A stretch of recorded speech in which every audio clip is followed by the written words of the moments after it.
Welcome to our third videocast session of the Schaufler Lab at TU Dresden, featuring guest speaker Brunton from the UC Davies. My name is Nelly Saibel, and I'm a PhD candidate in political science and a research fellow of the Schaufler Lab at TU Dresden.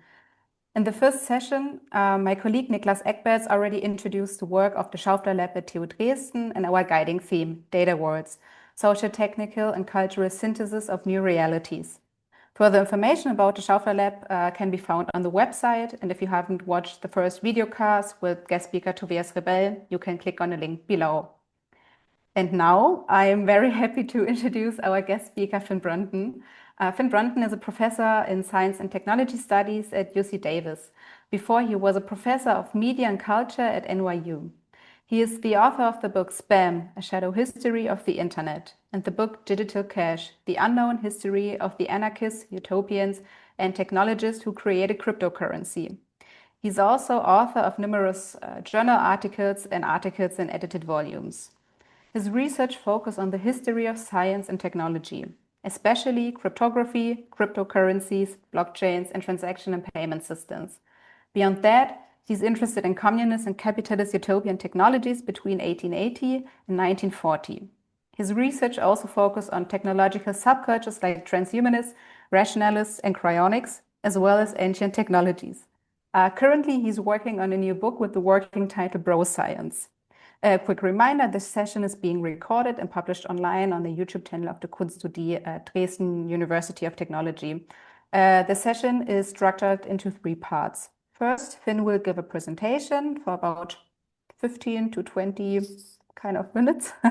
Then we will have a moderated Q&A session, and afterwards we will stop the recording and enter an open discussion with the team of the Schaufler Kolleg. Finn, thank you so much for joining us today. It is my pleasure to host this videocast. I'm really excited because your research and especially your book on digital cash is really important for my PhD project on techno-libertarianism and political discourses on blockchain technologies. But I think that your work is not only important for my PhD project. I invited you to this videocast because I think that your work is really important to understand the history of crypto and contemporary politics and data worlds. Before I will hand it over to you, I would like to read a quote of the preface of The Sovereign Individual by Davidson and Rees-Mogg. The preface is written by Peter Thiel. Quote, "In truth, the great conflict of our mega-political future is only just beginning.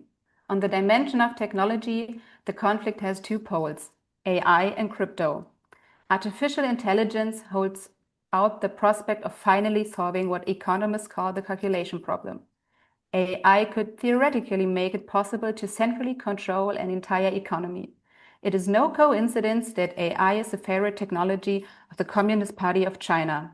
Strong cryptography at the other pole holds out the prospect of a decentralized and individualized world. If AI is communist, crypto is libertarian." On that note, I will hand it over to you, Finn. I cannot imagine a more perfect starting point, actually, than that quote. And I almost want to just throw away my little talk that I've written and just unpack that quote with you for the next 20 minutes or so. Thank you so much for hosting me and for organizing this. I'm really, really delighted to join you. And also, prior to the recording beginning, we had these brief introductions that I got to meet some of the people here. And I would love to learn more about your work. And I hope that this talk can speak to some of these varied topics that you're all interested in working on, because I think it does overlap. My hope is to take the specificity of crypto and use that to help us think about some larger political and philosophical dynamics that underlie it. So my thought for how to approach my brief introduction today was not to try to give you, a potted history of crypto, for example. I'm sure we're all more or less familiar with it, and it's not that wouldn't necessarily be that productive. So instead, what I wanted to do was to pull out what I see as the 2 primary underlying commitments, philosophical commitments, that are the starting point for cryptocurrency, and then to briefly turn to discussing two of the for lack of a better word, two of the sort of passions that have now taken it over. And I hope that I can demonstrate that these passions, but by which I mean these very irrational social movements, and these utopian but rational in some sense plans that lay at the outset of crypto, that we can see these pieces together. And in doing so, perhaps we can start to see the way that the paradoxes of crypto actually underpin its ability to function socially and economically, that it is actually strengthened by its constitutive paradoxes. My big trick that I'm trying to do by the time I get to the end of my presentation today, and I think this will also come up during our discussion, is to reveal that I think this is the paradox that actually lies at the heart of libertarian thought. It's the paradox that sustains it, that makes it possible. So I'm going to try to make this case to you. So what I want to do in a hopefully somewhat informal manner is first to introduce you to two schools of thought that are the constitutive philosophies behind the development of crypto. And when I say constitutive philosophies, what I mean is these are literally what the subcultures that created crypto were committed to. The overlaps between them are actually quite blurry. They had many of the same individuals as members of both communities. They shared a certain number of philosophical presuppositions, but they had fundamentally different commitments, fundamentally different visions for the future that they sought to bring about. So in both cases, the framework that they shared was the premise that they had a set of beliefs about the world, and the way to bring the world more into accord with their beliefs was through technology. They were going to build technologies that could enact the models of the world that they held to be true. The first of these groups was an organization, a loose community that was dubbed by its impresario, Timothy C. May, as crypto anarchy. May is a useful figure for us to start with, because I think he speaks to this attitude of embedding philosophy, of embedding politics in technology. He was a retired engineer from Intel. He retired very young. He was very, very clever with how he organized his life financially. So he was able to essentially devote himself from his 30s onwards entirely to his overarching project, his overarching vision, crypto anarchy. The structure of crypto anarchy, as May outlined it in a series of manifestos and different documents, was a necessary historical program, in his argument, in which the development of strong civilian cryptography would enable not only anonymous, indeed uncrackable communication between individuals, messages which could not be read by any other power, but also the ability to create entirely reliable and verifiable identities, which would be disconnected from our real world identities, would be able, out of those two things, to produce an economic system of black markets for the circulation of contraband goods, but even more important from May's perspective, information, data, that could be concealed and transacted entirely without the observation of the state or any other power for that matter. That would produce a kind of parallel, secondaries, hidden economy, untaxable, untraceable, unpoliceable, which would then draw more and more individuals into it. They would start to live more and more of their lives, essentially outside of the remit of the state, doing so online, like transacting money, holding value, collecting assets, building relationships, establishing communities, all of them in ways that were fundamentally impossible to police. This would lead to like a kind of chain reaction, right? Governments would begin to crack down. This is all in May's, grand historical determinist vision. This would lead to governments cracking down with more and more severity on the burgeoning world of this parallel gray market, black market economy, and the society that it was enabling, which would then drive people even more into adopting this technology and adopting these tools and techniques and joining these communities. And that would ultimately lead to the last item on May's list, which was, in exactly his words, collapse of governments. His ultimate vision for the future was one in which we start with crypto in the sense of cryptography, crypto in the sense of the tools that computational cryptography enables. That produces ultimately the total collapse of state structure all over the world and its replacement with this new system of anonymous global crypto anarchy. A sort of, post-national warlord vision of the future. So this was May's project. This was his vision. This was his architecture that he lays out for what the adoption of cryptography will enable. And one of the most crucial steps in that long chain of events is the development of some form of digital cash. Some kind of money which will enable people to transact in and join this economy, right? We start there, and then we eventually end up with the new global order of crypto anarchy, or global disorder, if you will.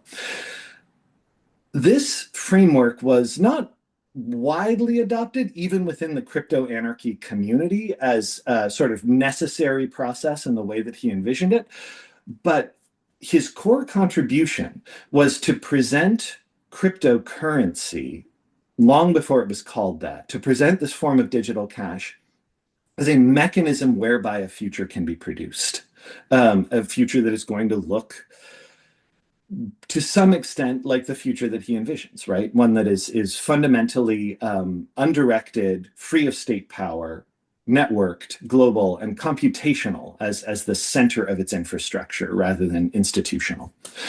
So May's vision has actually been realized a number of times in slightly different forms. Different people have actually built various versions of his starting points.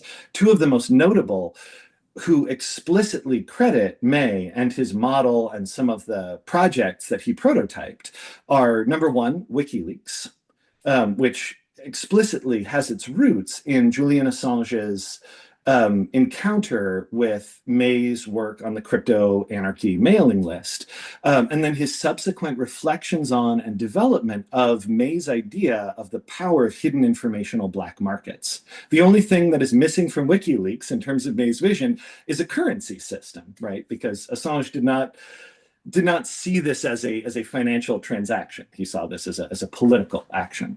The second of these, however, which in many ways is probably the closest we have ever seen to the full realization of one of May's steps towards crypto anarchy, is of course the Silk Road. Ross Ulbricht's online dark web drug marketplace hosted over Tor, over the Onion router system, which entirely anonymizes and conceals internet activity, in which he built a functional marketplace, a functional, enormous black market, hosting thousands, at some points, tens of thousands of buyers and sellers simultaneously, conducted entirely pseudonymously, anonymously through cryptocurrency, through Bitcoin. And once again, this was a deliberate decision to build on May's vision of the future. Crypto anarchy will come from the creation of this technology.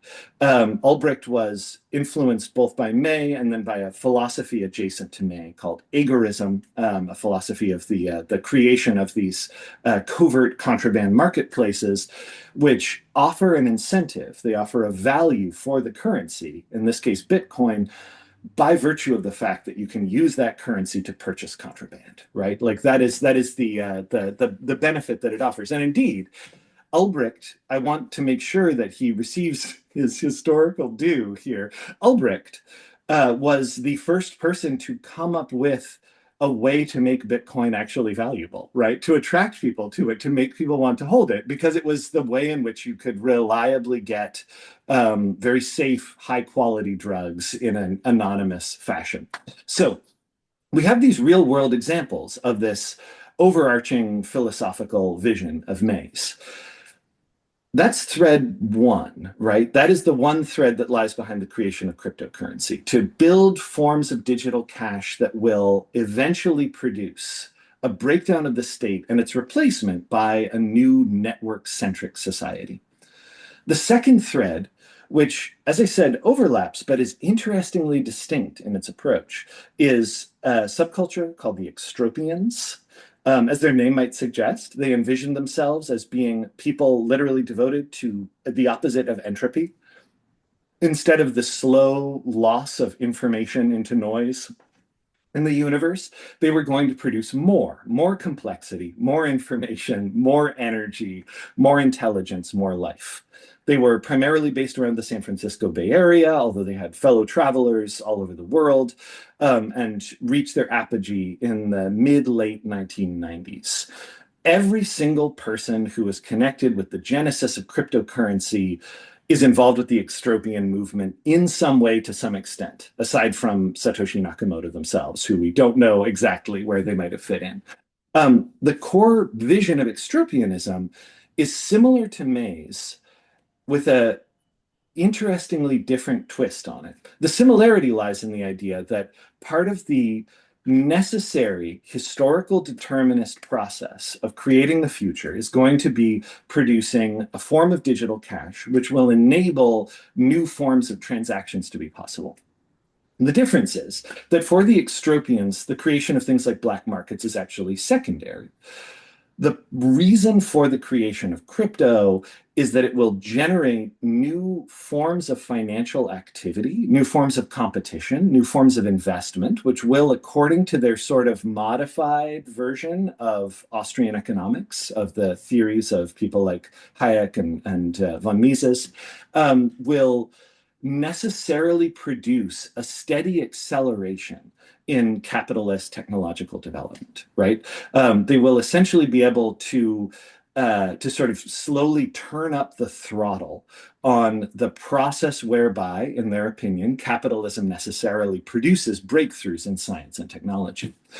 Their reason for doing this is that, unlike the vision of the destruction of the state and the achievement of this very specific version of, like, you know, armed, militant, black market liberty that the crypto anarchists envision, for the Extropians, the ultimate outcome of this vision will be a series of breakthroughs.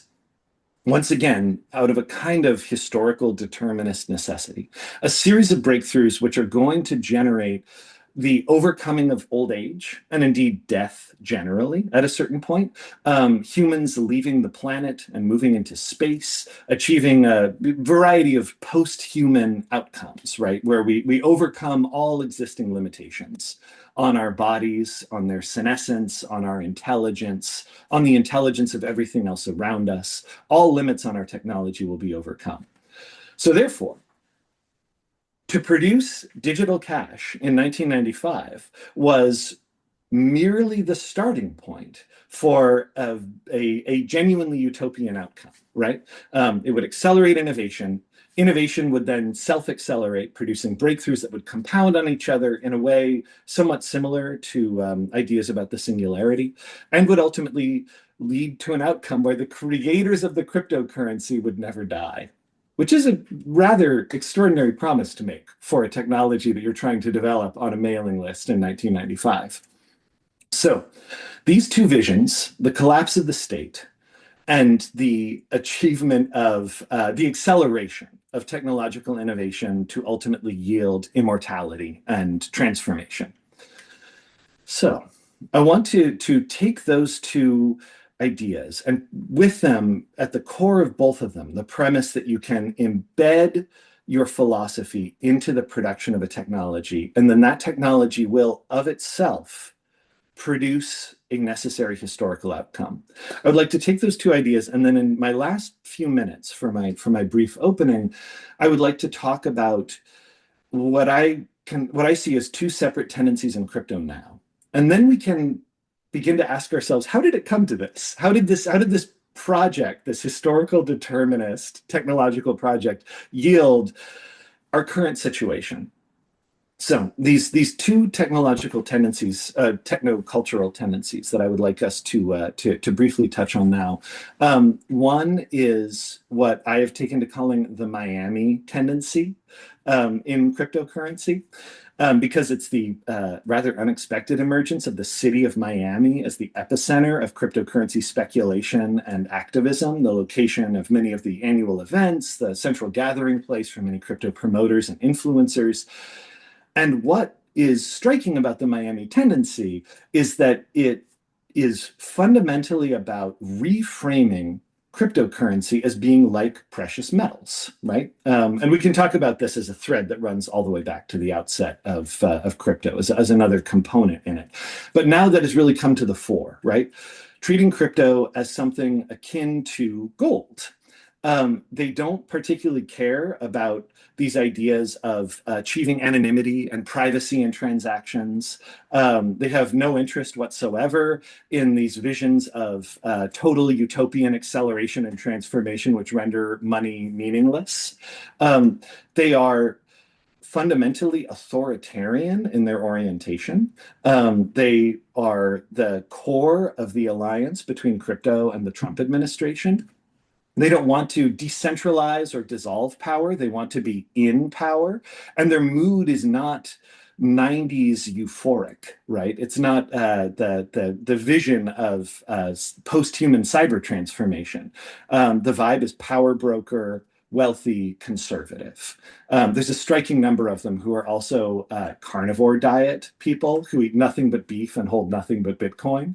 So one mystery, right? How do we arrive at this bizarre new form of cryptocurrency, which is so retrograde, which seemingly so retrograde, which draws so much on the legacy of the obsession with the gold standard, with the production of precious metals, and with the consolidation of state power around cryptocurrency?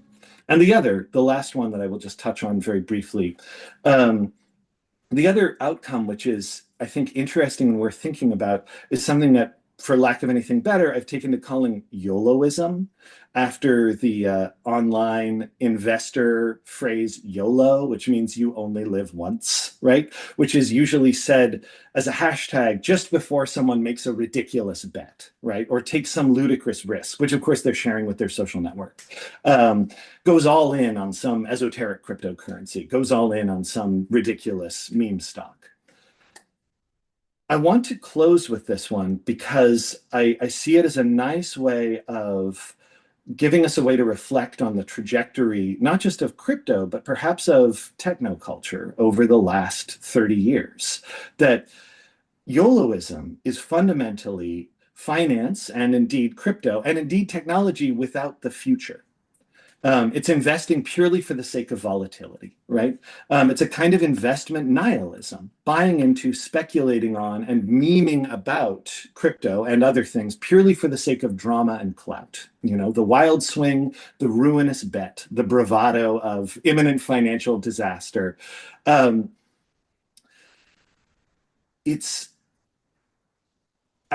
I want to say at the close of this is for us to think about how striking it is that in 30 years, the same technology, from its very outset to its current form, has essentially made a journey that has taken us from a wholly worked out vision of the future, which can be, in theory, brought about by installing it in the technology of the present, to finally arrive at an outcome with no future at all, right? To finally arrive at an outcome where the two most powerful blocks devoted to crypto, especially in the United States, one of them is profoundly conservative and wants to become the new, global reserve currency, which they now control. They want to be in power. And the other is fundamentally nihilist, a community that just wants to gamble, a community that has no vision of anything coming next, that embraces and takes pleasure primarily in the volatility and the chaos of a situation that now no longer has a future. So with that as the background, and in my opinion, one of the modern puzzles to solve, I would like to close my opening remarks. Thank you very much.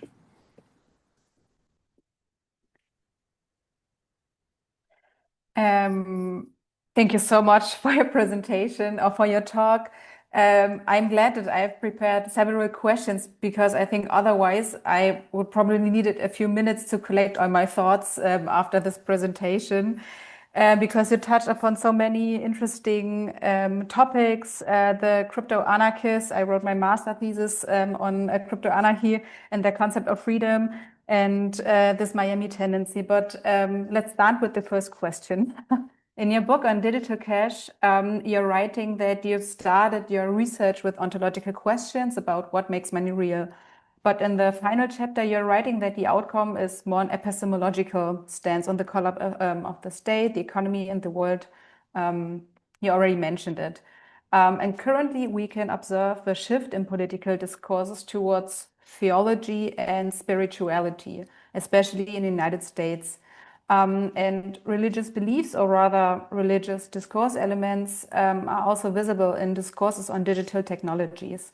Have you found religious discourse elements in your research on the history of digital cash? And how do these religious elements relate to the libertarian roots of digital cash? And what role does religious or maybe apocalyptic thinking play in the history of digital cash? Yes, so I hope you don't mind, but I was so struck by these questions when you emailed them that I kind of used them in part to inspire or make me rewrite my remarks when I was kind of listing out things that I wanted to talk about. So I hope this will all weave together really naturally, because I think one of the I think there are two threads where we need to account for theological questions, for religious and spiritual questions, when we look at what crypto means and how socially now it works. One of these threads is I'd be so curious to hear people's larger thoughts about this, because this is something that I am debating a lot myself. But obviously, one of these threads is the concept of transhumanism, right? Transhumanism as a larger, somewhat vague and cloudy doctrine, but around the idea of overcoming the constraints of humanity, our anatomical, cognitive, and physical constraints through technological breakthroughs. I want to bring this up for two reasons. The first is because transhumanism is, on one level, at the very root of crypto. It's why I wanted to emphasize all that stuff about the Extropians at that point, right? Because for them, a transhuman outcome is the original goal of the creation of cryptocurrency, right? One of the ways in which this manifests especially concretely, which I think is worth thinking about for a moment, is the focus on cryonics, which the Extropians shared with their work on crypto, right? The core premise of this idea is that you can essentially make a bet on future medical innovation by having yourself frozen when you die, in the anticipation that future technologies will enable either your consciousness or your body itself to be reconstructed and brought back to life. They don't like the term death in the cryonics community. They like to call it metabolic coma, which I think is a wonderful turn of phrase. So many of the earliest developers of cryptocurrency who have passed away are all cryonically frozen, right? Like their heads are wrapped in aluminum foil and stored in these big vats in Arizona.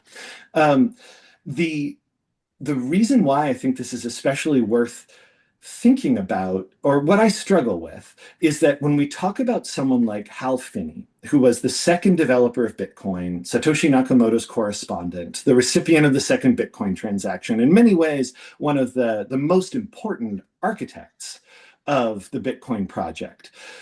He died, unfortunately, quite young of Lou Gehrig's disease, ALS. And he is now currently frozen in body in this cryonics facility. What does that, like, I cannot, on one level, it feels crude to say, well, this is obviously just Christian theology by other means, you know, the bodily resurrection in the future when the benign intelligence arrives. But on another level, I feel like that is an oversimplification on both sides and a little too crude. Maybe I feel like there might be something being a little lost in that argument. But I feel as if there is a fundamentally religious component in transhumanism at the very outset of this entire project.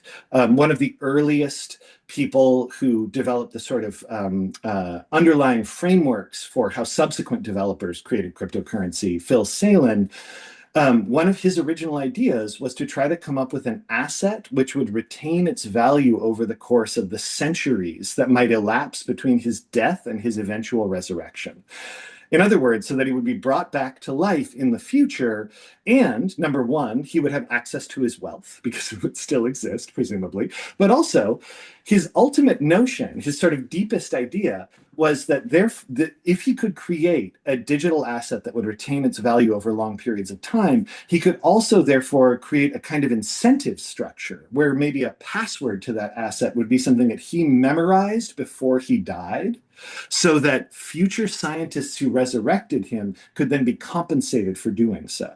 So he has built an economic incentive for his own resurrection out of this currency system.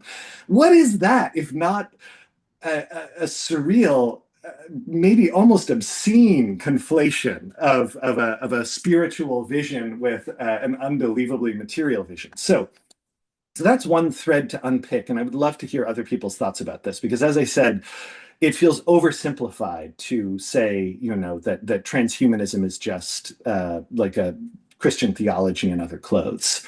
I should also mention, as a parenthesis to this, that Peter Thiel, of course, identifies as a Christian transhumanist, which is really interesting. He has a very, very specific and very peculiar apocalyptic spirituality that's based in part on God acting through technology in the world.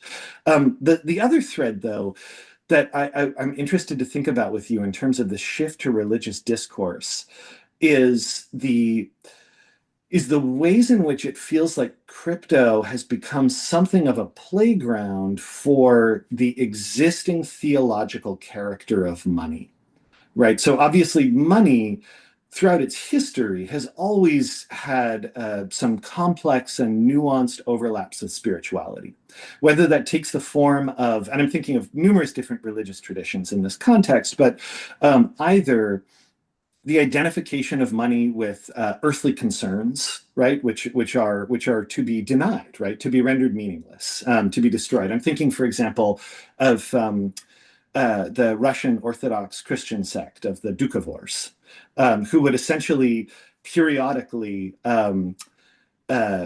anticipate the second coming of Christ, and would then destroy all of their earthly possessions, right, as a way of marking. And especially significant was the burning of money, right, the destruction of banknotes, giving everything away to secular people. The end of this relationship with capital is something that represents these earthly commitments. However, so much of the history of money also involves larger theological considerations at work, ranging from sacrifice. It's in many ways, money is the secular embodiment of theological questions. And the way that I want to close this, this like thinking out loud with you about this, is with the way in which crypto, especially in its Miami tendency, is now drawing on the theorists and the language of precious metals as currency, right? And by that I mean they're very explicitly starting to turn to the gold standard. They are building on all of these economic frameworks that go back to so-called metalist economists. And one of the recurring themes in this, which is, I think we can all agree, fundamentally flawed and mistaken, but interesting, is that the gold standard or the silver standard or whatever metallic standard is superior because it provides an extra human store of value, right? I mean, I'm sure you are all already making the same objection that any reasonable person would make, which is that gold has no value in itself. It's valuable because humans assign value to it in our transactions and the way that we make use of it. But I noticed a really interesting development of this rhetoric of the idea that, which goes back to the gold standard of the idea that, well, this is a check on human folly, right? Because there is the amount of gold on earth is actually a limitation that is given to us to help structure our monetary system. There's a really interesting American Christian gold standard discourse that circulates around this idea. And likewise, especially crypto people who are really focused on Bitcoin are devoted to the idea that number one, it is like there's this rhetorical use of the idea of like, well, it's secured by math. And math is extra human, right? Math is part of the universe. Math is part of the creation. It is secured by the properties of prime numbers. Therefore, it draws its authority from this extra human source. And likewise, there's been a bizarre, almost messianic turn in the language being used to describe Satoshi Nakamoto, especially Nakamoto's creation of the limit on the volume of Bitcoin that will ever be produced. Which I think if you go back and read the original documents, Nakamoto is very clear about the fact that this is done for classical libertarian reasons, right? He wants to create a deflationary currency that will become more valuable rather than less valuable over time, but has now been reframed in a lot of Christian Bitcoin discourse as essentially a messianic act to create this extra human limit on human folly, right? We secular humans, if we were left to our own devices, we would just keep printing money to fund all of our, our decadent practices. But there is a law of nature that has now been set. And that law of nature is the 21 million Bitcoin that are the hard limit that will ever be produced. In the same way that gold partakes of this law of nature property. I hope that makes sense as a way of thinking about the sort of the components that are in the weird religious crypto soup now. Thank you so much. Again, I have so many thoughts, but let's continue, or let's move to another direction, and let's talk about maybe the Miami tendency, because you kind of touch upon that. And I don't want to talk too much about individuals, but I should briefly mention Peter Thiel, because I read this quote from Thiel at the beginning of the videocast. And in your book on the history of digital cash, you quote Thiel by saying that paper was funded by the intention of establishing a currency for a new world order that operates free from government control. I would say that the outcome is quite different, but in political discourses on crypto, I can sense a lot of tensions, or let's say conceptual tensions. For example, the call for this libertarian night watchman state on the one hand, but also on the other hand, the state and the government is always present and always really strong in these discourses. And for me, it seems that it is not at all about the night watchman state, like in contemporary politics, but rather about maybe authoritarian tendencies within liberalism. And scholars like the French philosopher Chamaillou call this authoritarian liberalism. And libertarianism, as we can see in the writings of Murray Rothbard, has also deeply social conservative, racist, and anti-liberal elements.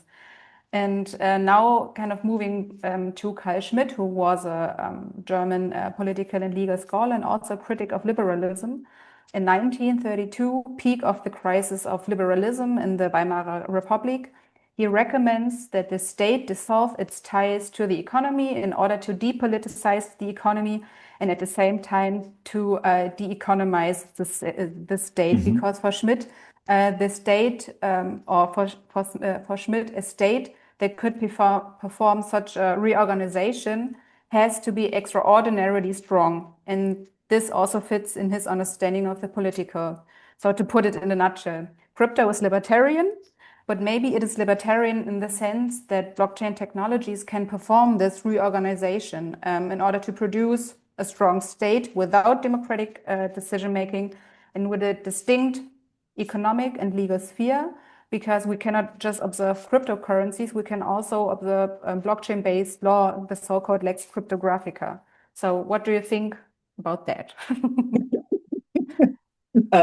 No, so I mentioned when I was sort of introducing my little remarks that I made earlier that I wanted to keep a little sort of secret to reveal later, which was this underlying tension or paradox inside of libertarianism, which I think we can also see reproduced in crypto in many ways.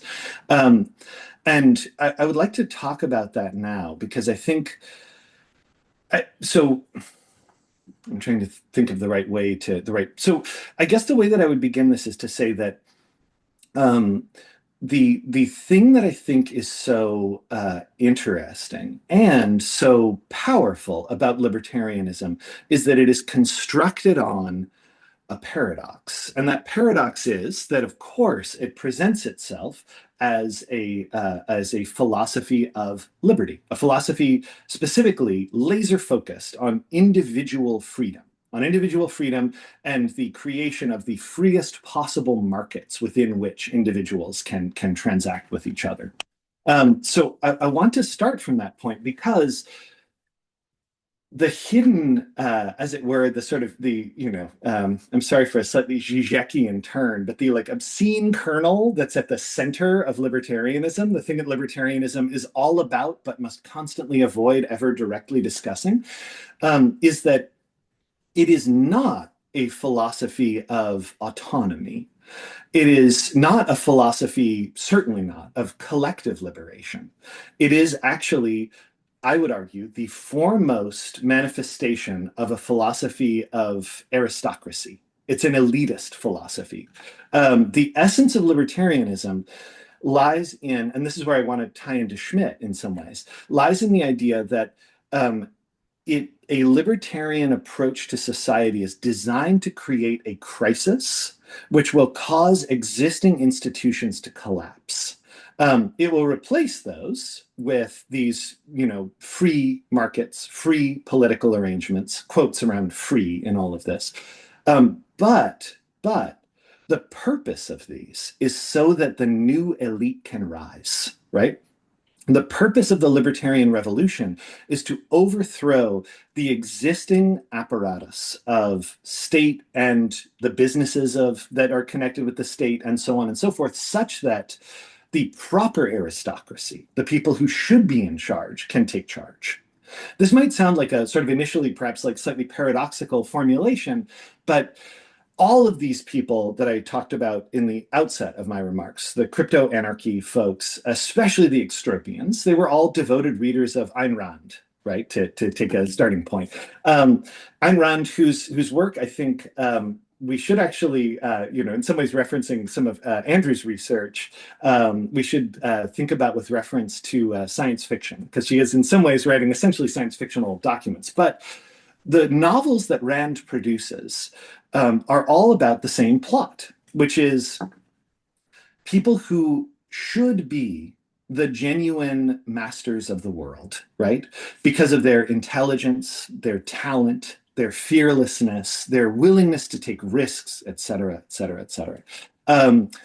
They are being held back. They're being held down by what we would call, I think, a sort of democratic liberal series of institutions, right? That are, I mean, liberal in the most banal sense, right? That are, sort of designing welfare states, creating systems which protect and empower and enable the needs of the great mass. I'm speaking very strongly here, but I think this is accurate in my characterization. The needs of the great mass of inferior people. If those checks were removed, the inferior people would no longer be able to enjoy their misplaced authority, and the true elite would rise and take power. So this is the essence of libertarianism's secret, right? That it presents itself as this tool for empowerment, right? You are finally free from the constraints of the state. But when one reads their literature, what you find is a valorization of the idea that not all of us as individuals, but a handful of us as superior individuals will rise, right? The end of Atlas Shrugged, Ayn Rand's sort of extremely problematic masterpiece, is the world has been ruined because it has been abandoned by the brilliant people who should be in charge, right? It's been left up to the rest of us, and therefore everyone is starving and everything's destroyed and the cities are burning because we can't handle ourselves. And now the world's proper leaders will reemerge from their exile and take control. Likewise, Peter Thiel, I mean, not to again dwell on him, but Thiel is, in my opinion, the most significant libertarian intellectual of our era, by a long shot. And the striking thing about reading Thiel's work is that he sustains this paradox within himself, right? He is, of course, Mr. Free Markets, right? He is the man who argues that democracy and freedom are not compatible. And what he means by freedom is capitalism. And therefore democracy must die because capitalism must thrive. But what he means by capitalism, and again, this is something that he's spoken about at great length, is a system which will enable a small group of elite monopolists to take power, right?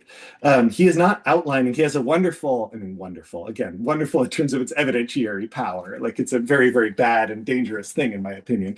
But he has a wonderful series of arguments he's made, which at one point he had a colloquial title for, which is "Competition is for Losers." Right? Like, he doesn't believe in the utility of some open competitive market. Rather, what he wants is a system in which a transfer of power has been effected so that a small group of visionary leaders can be in charge and they can run monopolies, which will allow them to effectively command capitalism in the way that any authoritarian would command power, right? The libertarians are in no way averse to power and coercion. It's just that they think the wrong people are doing it, right? If only the system were otherwise, then we early adopters of the new technology, we libertarian visionaries, we should be the ones in charge. So this is where I see the sort of the way of reconciling this seeming paradox or the seeming confusion, right? When we look at, like, this is part of why like Thiel has written learned academic papers on Schmitt, right? This is part of why Schmitt is such a touchstone for so many libertarians, where you might assume, like, my God, Schmitt of all people should be antithetical to the libertarian philosophy. But it's because for them, the promise of the state of exception is exactly the promise of the overturning of the existing apparatus, which will then allow them to be in charge, to take power. When we look at the work I dislike having to know so much about him, but when we look at the work of someone like Curtis Yarvin, right, the kind of house intellectual for Thiel and Vance and the entire American ultra right-wing libertarian community, the core of Yarvin's understanding of the world is the existence of a hidden conspiracy that raises up inferior people. And I'm using these very loaded terms deliberately because I think they're accurate to his model of things. He calls it the cathedral. The cathedral must be destroyed. The cathedral has to be removed.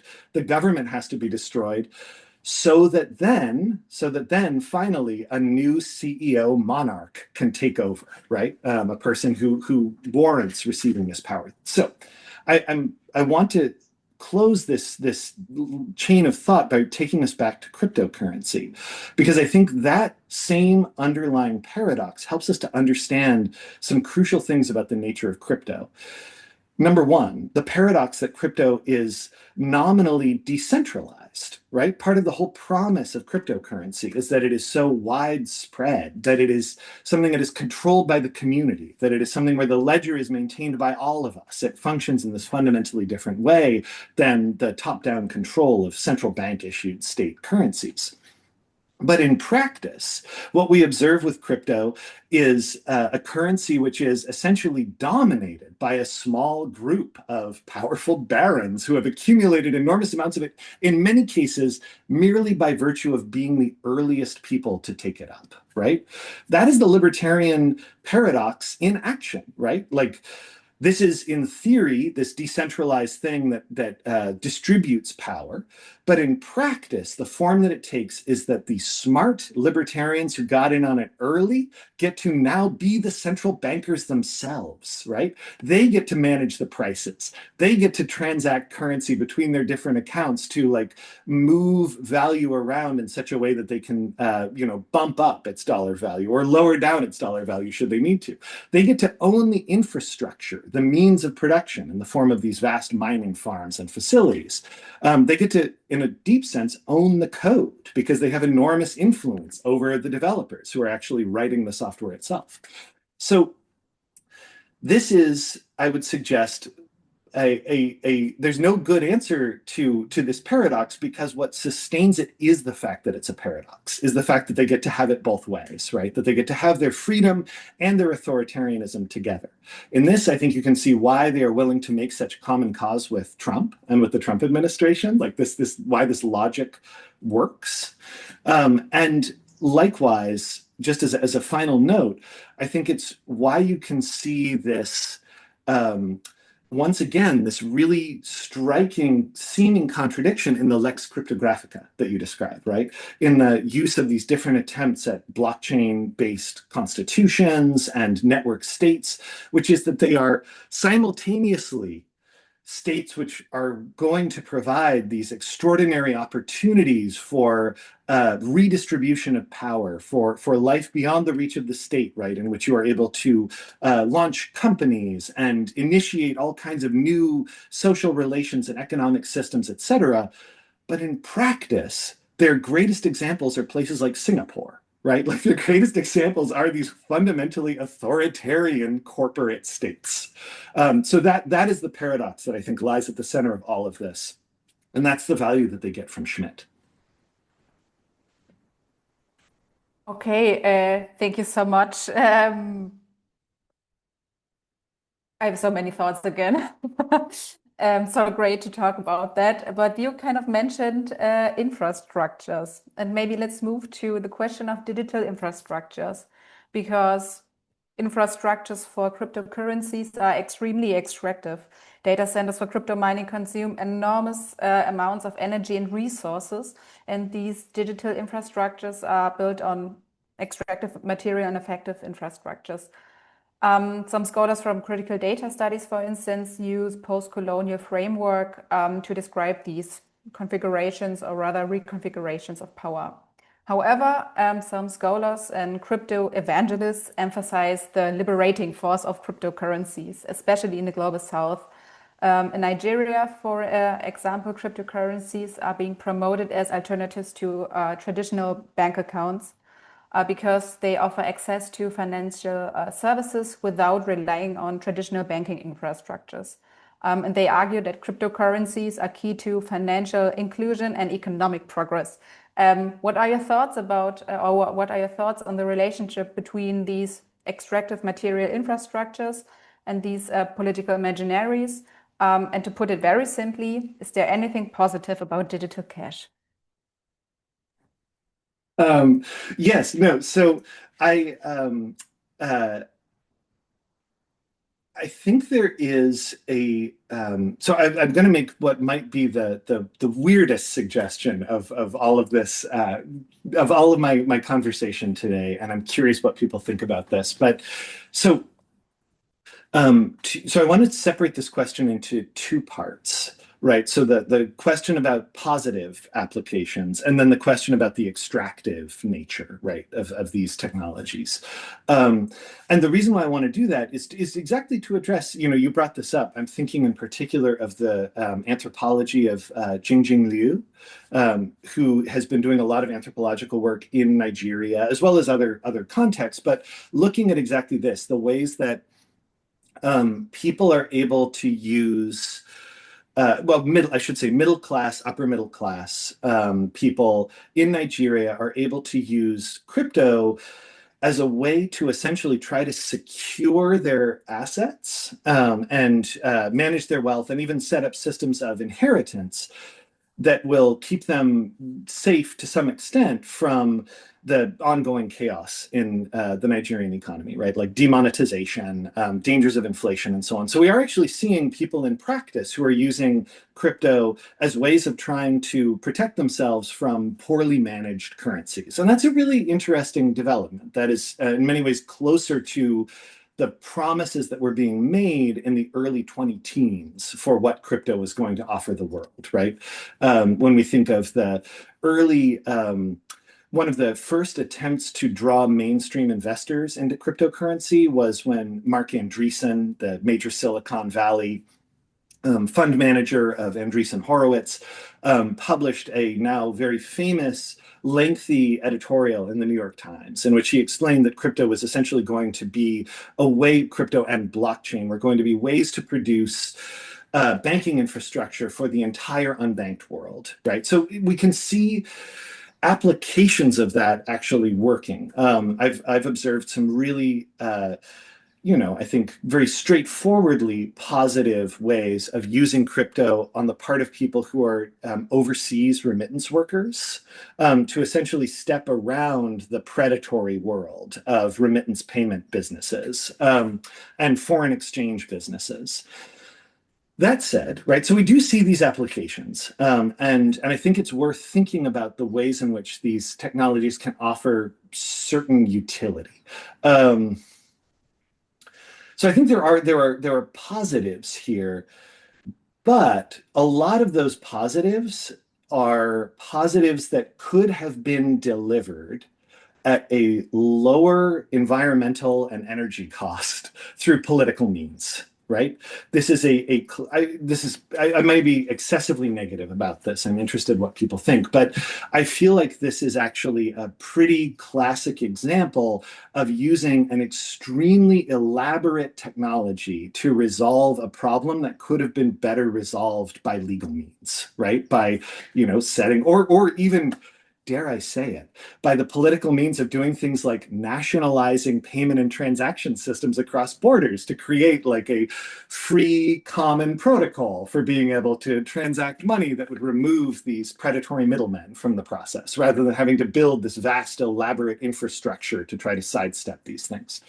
So, with that said, the thing that I want to say that I think is maybe really bizarre is that along with going back to Schmidt and others to try to understand the thought process of the current moment, I've actually been going back and rereading Georges Bataille, specifically The Accursed Share, right? Le Pacte Maudit. Like, I think that is I find it a really compelling guide because Bataille's bizarre, extremely eccentric quasi-anthropology that he is constructing in The Accursed Share is premised on the question of why a part of the economic process of most, all human societies involves areas of waste, right? Like areas in which there is a deliberate, decided form of waste, whether that takes the form of very structured sacrifice, whether that takes the form of parties or symbolic warfare,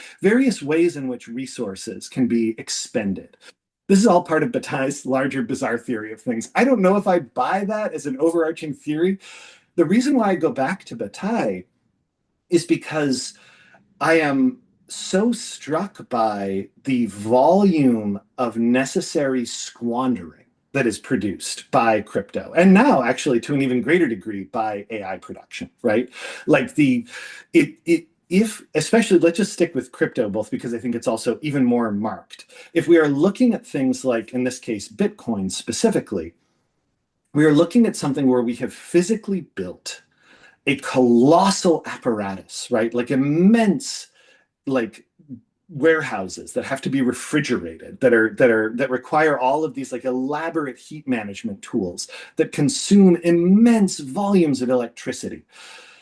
And what they are doing is literally solving meaningless problems, right? What they are doing is solving entirely arbitrary problems, which mean nothing and contribute nothing because they are arbitrarily difficult.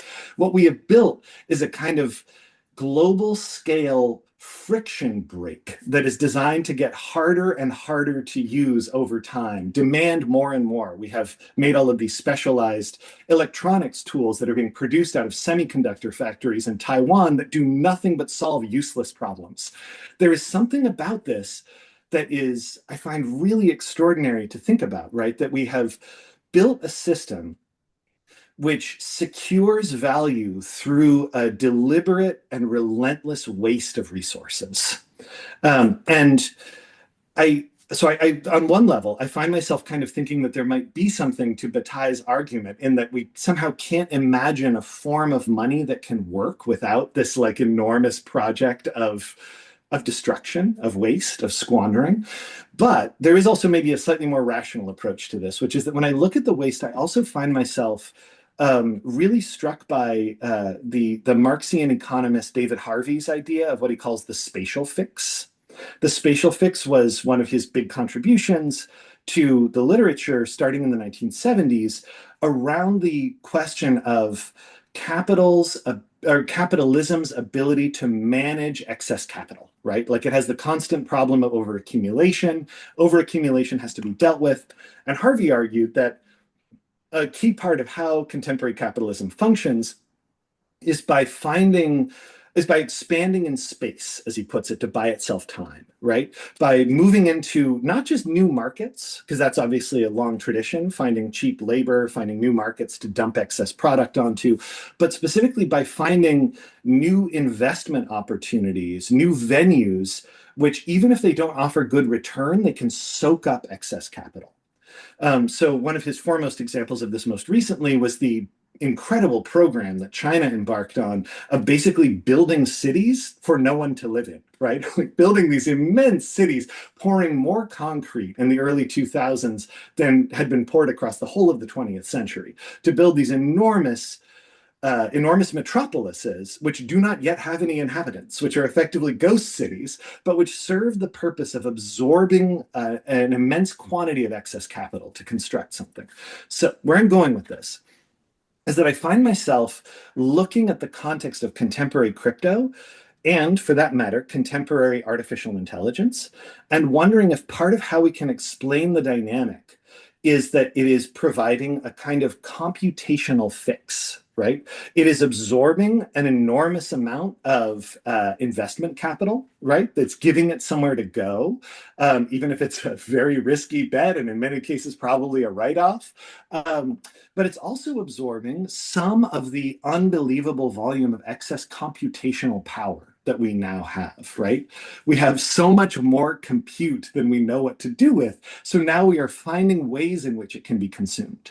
So I hope I'm interested to see what people make of this argument. But part of what I see when I look at the crypto landscape now, when I look at its extractive structure, is in some ways a system that is designed to help like soak up what we in American finance call the dumb money, like absorb a lot of this like excess stray cash.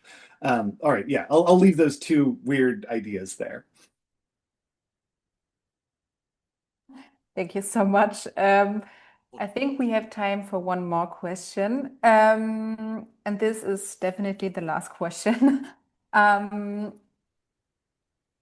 I think your working title for your new book is Bro Science. And let's move to crypto bros and to these Bitcoin bros. Because the crypto discourse is not only dominated by men, it is also reactionary and a masculinist discourse. What role does bro culture play in the history of technology, in science, and in contemporary data worlds in general? Yeah, I love this question. And the good news for our conversation today is that my answer to it can be very short because I'm still thinking about this. I don't have a fully worked out argument to make. For the record, and maybe this will kind of segue into closing off this thought. framework that the way that I've developed this book about bro science, which is primarily focused on physical culture across the last 100 years, but with a particular interest in this bizarre mingling of, medical science as such with folklore, essentially, and the circulation of all of these experimental scientific ideas that people then adopt and apply to their bodies. What I found in this discourse over the century is this really interesting, I'm sorry, I love finding these paradoxes, but this really interesting paradox, which is that the premise of bro science is that there are things which you are naturally capable of. And indeed, there are natural ways that things should be, which you can only achieve by scientific and technological means. Right. So it's only by like adopting artificial means that you can arrive at your natural self, the way things should be. So in other words, these are people who are like transforming fantasies of what masculinity should be like, of what their bodies should look like, of how they should feel, of how they should relate to women and how women should relate to them, and so on. They are constructing these elaborate fantasies as the natural order of things and then using artificial means to try to like create that natural order. So I want to mention that because one of the really striking things, and this maybe will tie all of these little pieces up together from our conversation today, one of the striking things about the masculinist quality of crypto at this point is the fact that it reflects this really bizarre conservatism, right? And by conservatism, I mean the adoption of these very these imaginaries, these imaginary tropes of a social order that these men want to inhabit, that this technology will bring about. So this cannot be, in my opinion, more different from the original roots of cryptocurrency, right? When cryptocurrency begins, when we talked about the Extropians, this is a movement who are, like, if anything, completely post-gender. One of the really funny things about going back to read Extropian literature is that their vision of the future that their technology will bring about is one where the whole concept of like human anatomical gender means nothing whatsoever, right? Like one of my personal favorites of this is one of the core Extropian thinkers whose goal for himself was that he wanted to be in the body of a tiger, right? Like that's part of what he wanted. The singularity was to just leave humanity behind entirely.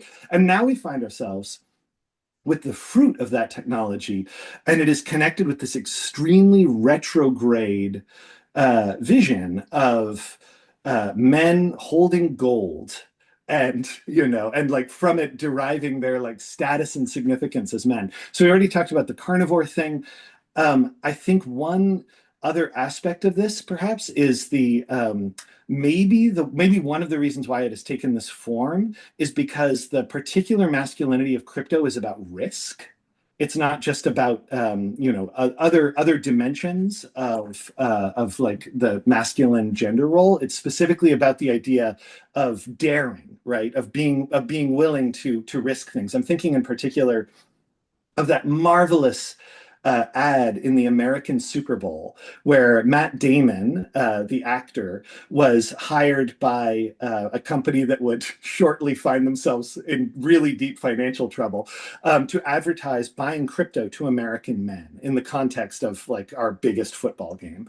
And the format that it took was Damon talking about daring. He compared crypto people to explorers and astronauts, right? To these like male roles, but not male roles in the sense of like, a warrior or a doer of violence, but rather in someone who is capable of absorbing enormous amounts of risk, right? Who is capable of doing something really daring, which is interesting and I think very clever because it's both a very seductive masculine trope, but it's also really well suited to getting people to make bad financial bets, which is what the advertisers wanted at that point.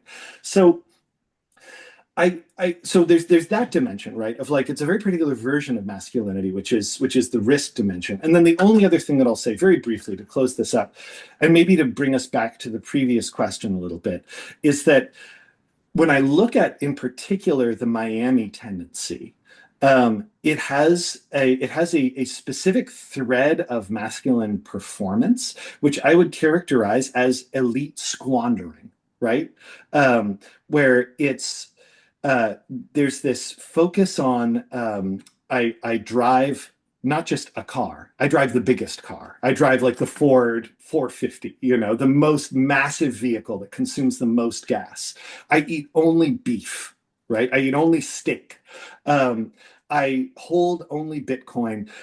I think there is a wonderful thread in this, and there's many more examples of this, but what unites all of these pieces is that I choose whichever option consumes the most resources, right? I choose whichever option is the demonstration of, in sociological terms, the demonstration of the subsidy that I receive, right? Like that perhaps is another way to understand this, is that one of the things that crypto can speak to in bro culture is the anxiety of losing access to our entitlements, to our subsidies, right? And the way that that manifests is that we demonstrate that the things that we choose consume more than all of the other options. And crypto is part of that, the most consumptive form of money. Thank you so much. I'm really looking forward to your new book, but I think we are running out of time. I suggest we stop here. Again, thank you very much for your presentation and this talk.